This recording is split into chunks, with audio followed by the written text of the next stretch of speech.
With week 1 of the NFL season coming to an end, it brings forth week 1 of our NFL Hot Takes series. Hot Takes is going to be a series where I ask for your opinions, good, bad, or anywhere in between, on the current state of the NFL and its players. I will ask this on our Twitter every week after Monday Night Football. So be sure to be following us on Twitter or X, wherever I end up putting it, and be sure to be on the lookout for that post. Now, without further ado, let's jump into your takes. The Atlanta Falcons need to start Michael Penix Jr. over Kirk Cousins. Now, on the surface, I see where you're saying this. Kirk Cousins didn't have the greatest game. 16 for 26, 155 yards, a touchdown, and 2 picks. But really, would Michael Penix Jr. have done any better against a really good Steelers team like that? I don't know. It's kind of up in the air at this point. Kirk Cousins, is he good? Is he not? A lot of people think he is. A lot of people think he's not. So I think it's just a little too early for me to be able to say full-heartedly that Michael Penix Jr. should start over Kirk Cousins.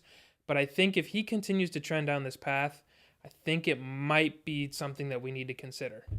Jayden Daniels will finish the season as a top 10 quarterback. Now, this is a little out there, and I don't think a lot of guys are really going to agree with this, but I really kind of can see it.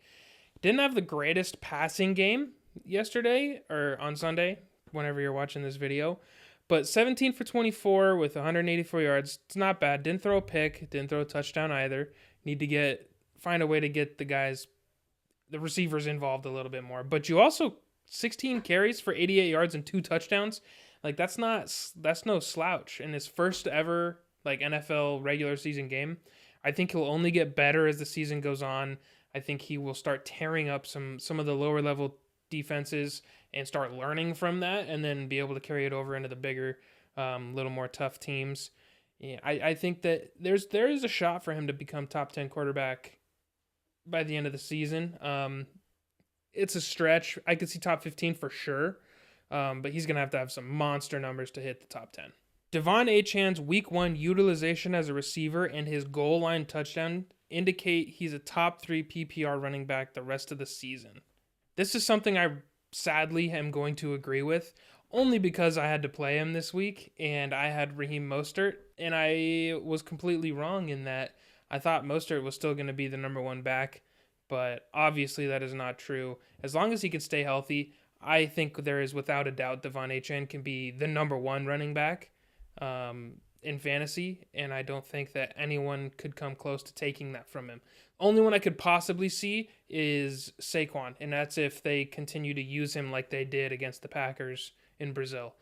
But even then, it's with how much insane passing upside, like receiving upside, Achane has. I think he's as long as he stays healthy and keeps performing and putting on the show that he has been, there's no way he doesn't finish as a top 3 or top 1, really. The Texans are probably the best offensive team in the league. If their defense can play better, they can win the Super Bowl. This is something I totally agree with, and I actually talked about it back in my NFL Week 1 awards predictions.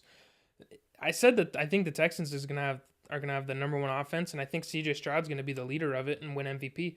This Texans team is built for success. They have a very solid defense that I think I agree needs to do a little bit of catching up. I think they will. I think they'll get there.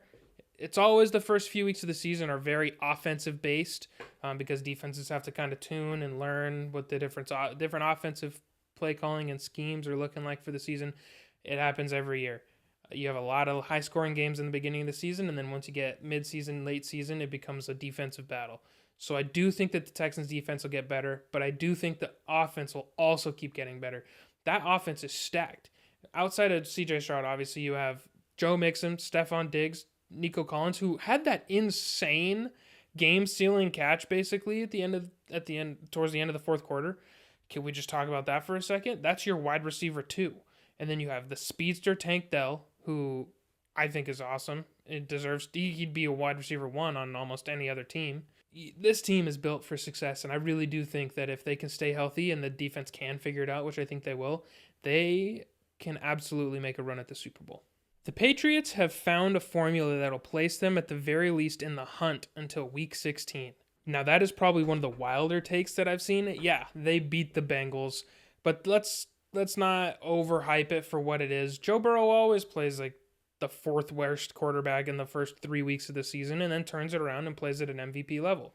Could the Patriots have it figured out? Sure, they could. I think they snuck a lucky win over a kind of still putting it together Bengals team.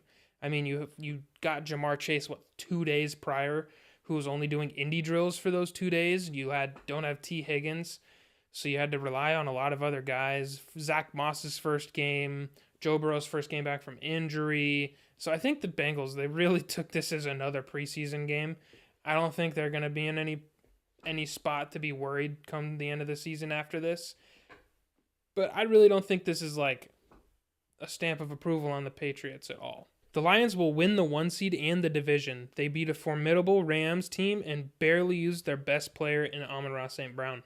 Yeah, there's no disagreeing on this. The Rams aren't a bad team. They've got talent all up and down the roster on offense and defense, and they're coached by an amazing coach in Sean McVay. So it's always going to be a formidable team. It's always going to be a tough win. You're going to have to grind it out. And the Lions were able to do that in overtime. They got the ball in overtime and said, we're just going to shove it down your throat. And that's exactly what they did. And they ran it down their faces and scored to win the game. And they didn't even use Amon-Ra St. Brown at all. I think he had like 4 targets the whole game. So once they start putting him into the offense a little bit more, that's your best player, and you were still able to win with basically not using him at all. So I think the Lions are on top for a scary good run this season, and I think everyone's going to be a little surprised at how good it is and how dominant it is. Well, that's all the hot takes I got for you guys this week. Be sure to go and follow us on Twitter or X so that you can submit your hot takes next week for week 2. I will see you guys in the next video. Peace.